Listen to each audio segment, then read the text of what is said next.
I'm Alfred White and I'm a Liaison Psychiatrist, which roughly means that I'm interested in all the aspects of psychiatry and the interface with general medicine and general surgery. So you're asking me about psychosomatic psychiatry, psychosomatic medicine, and really it is just the interface. I mean, the way you think, the way you are, influences pretty well every disease.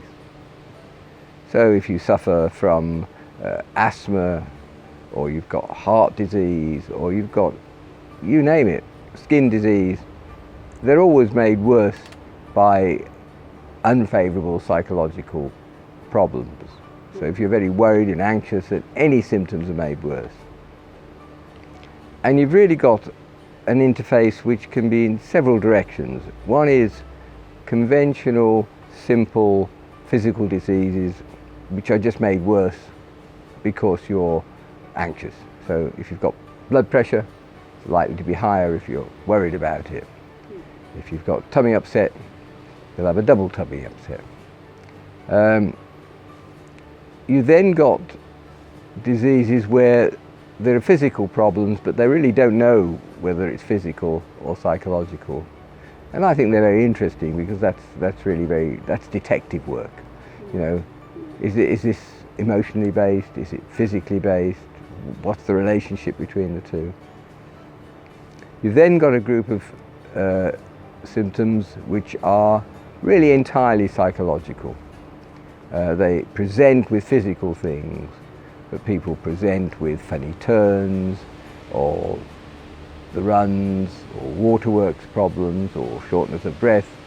And if you can deal with the psychological aspects, everything else settles down. Headaches. So when it comes to treatment, it really depends on what the disorder is and what the connection. If it's somebody's worried about something, well, maybe you can just discuss what they're worrying about and sort it out. You may want to use some medication, but I wouldn't see medication as the main treatment. It may help them sleep, it may calm them down a bit, but in the main it's the emotional thing.